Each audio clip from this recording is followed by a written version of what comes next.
Hey, what's going on, folks? This is Ryan. Thank you for joining the channel. This is called Just My Opinion, where I give just that, my opinion, where we just talk about movie reviews, episode recaps, some top 5 lists. So hey, let's debate, let's argue. My goal is to talk to this camera. You guys talk back in the comments. Also, just want to say happy belated New Year to anybody who brought it in a nice, safe way, whether you spent it with a loved one, even if you spent it by yourself. Hopefully you at least got to call someone and just wish them a happy new year. For those who do any type of New Year's resolutions, good luck. Just tip my hat off to you. Hopefully it can last longer than 2 weeks, but nevertheless. So yeah, once again, this is just my opinion. If you're here, go ahead and hit the like, hit that subscribe buttons. Plan on dropping some videos a few times a week. Just want to keep this cycle going, feed that beast. You know how this game goes. So anyway, for this first episode, I simply want to talk about, in my opinion, hence the name of the show again, my top 5 most anticipated shows of 2022. So let's just get into it. Number 5, we're going to go with Power Book 4, also known as Power Book Force, starring Tommy, who was played by Joseph Sakura. Pretty much, Tommy has lost a good number of loved ones during his time in New York. So he heads out to Chicago, where he wants to get in touch with some of his long lost family members, uncover some family secrets, and along the way, he gets into some trouble. Or trouble finds him, you know how this goes. So nevertheless, this is actually, I'm looking forward to this one. This actually, I think, would be my best, will be the best Power spinoff, in my opinion. I mean, yes, we have the Tariq spinoff. That's in the 2nd season now. We brought, 50 brought us Raising Kanan. That's also great, but I think I'm anticipating this to be the best one so far, out of the ones that came out. If I'm not mistaken, I'm sure there's some other ones coming up, maybe Tasha sometime down the line. Who knows? But what I really appreciate is just 50 Cent taking the passion that he first came into the hip hop game with, and he's just simply converted that into all these shows that he's given us. You know, the original Power series, which was successful in my opinion. I was tuning in every episode, every season. Then you got the Tariq spinoff. Then came Raising Kanan. He even went on a different path. He gave us the BMF story. I'm hearing rumors that he's going to do a Murder Was a Case thing with Snoop Dogg sometime. And now we're going to get Tommy. So I think, once again, this will be the best one, and I'm just looking forward to it. Number 4, I'm going to go with House of the Dragon, Game of Thrones. I'm looking forward to this one because this one is actually a prequel to the Game of Thrones series that we all know and love.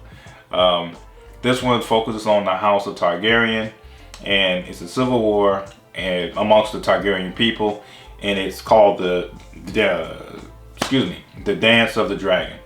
So this is also coming from the mind of George R.R. Martin with his book Fire and Blood. So if you read that, I'm sure you'll find some Easter eggs in that, and I'm looking forward to it. I think there's going to be more spin-offs to this as well. Who knows, maybe they cover the Lannisters next, or the Stark family. So there's plenty of directions I'm sure they could go. So this is going to be exciting. Definitely looking forward to this one. I know the original series that came out got a little bumpy towards that final season, but nevertheless, overall, it was a great series.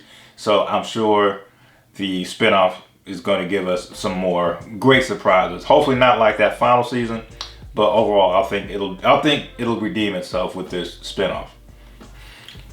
Number 3, I'm going to go with Snowfall. Snowfall is a well done show. This is about how the crack hit the black communities in the 80s. It stars Damson Idris, who is also known as Franklin Saint in the show. And this is just a show about how he's coming into the drug game and how he is getting it from the mud, just from the ground up. And he has his whole family in it, from his mom, his father, who was a former Black Panther member, his aunt, his uncle, best friend Leon. So it's a whole big business that came of this. But along with that big business came a lot of drama. You got rival drug dealers, you got crooked cops, you got two-faced CIA agents, and just a whole bunch of drama. So I swear they need some type of some type of temp job thing when it comes to the drug dealing thing, because it's a lot to deal with, I'll tell you that. But I think this will be a great show. I can't wait to see how this starts. I'm looking forward to the first episode because that definitely tells a lot. It really sets the pace with this show. And there's just a lot of questions that I need answered, man. Like, what happened to Cece? What happened to Alton? What's going on with Teddy? He's still iffy with his connections and just probably the most mysterious character on the show. So I don't want to further spoil too much of it for you. But if you haven't watched it or you're not familiar with it, it's on FX. You got to check it out. Number 2, I'm going to rock with Ozark, starring Jason Bateman. And let me tell you, that equation, that's all I need right there. Jason Bateman, drama, you got me hooked already. I'm into it. This is going to be the final season of Ozark. Ozark plays a character by the name of Marty Bird. He is a financial planner who also does a little money laundering on the side. Gets into a bit of trouble. Has to move his family from Chicago to Ozark, where he is money laundering for a big bad drug boss. Once again, drama ensues. The family is all involved in it. I swear, when it's all said and done, if anyone survives from the Marty Bird household, it's going to be a lot of hours of some therapy needed. I know that. From the wife, the kids, definitely Marty Bird. But I just love that show. This is its final season, so I want to see how things just wrap up. And, pardon me, I love when a show knows when to just walk away. If you can tell a good story and close the book on this whole thing within a few seasons, great.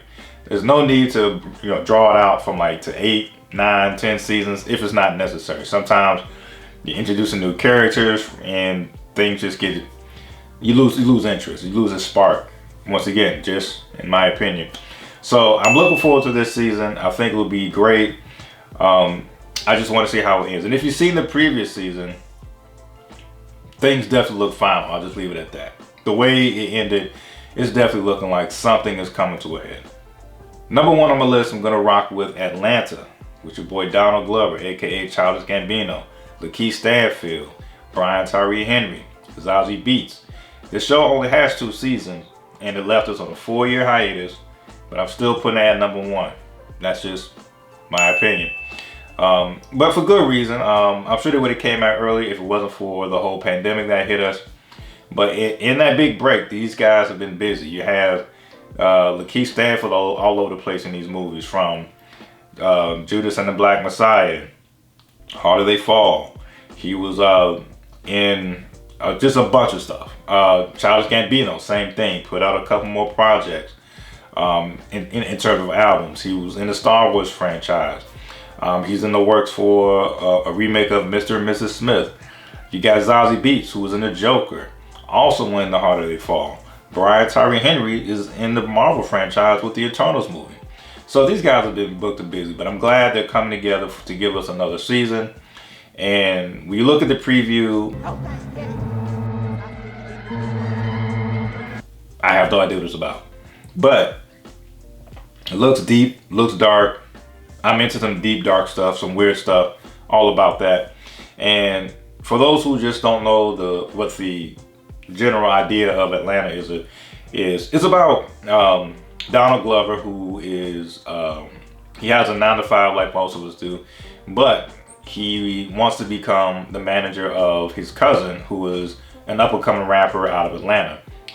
Brian Tyree Henry plays a character by the name of Paperboy, and once again, he's cousins with Donald Glover.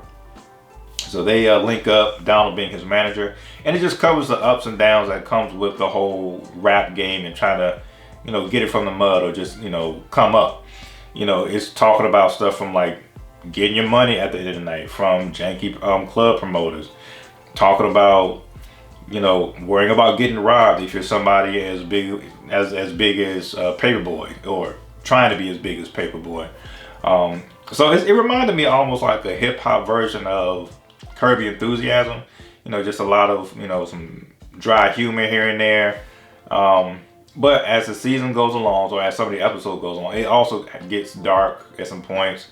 It can get a little weird, get a little creepy, but I'm here for all that. A notable episode to give you a perfect example about what I'm talking about is the Teddy Perkins episode, which happened in season 2. I'll just leave it at that.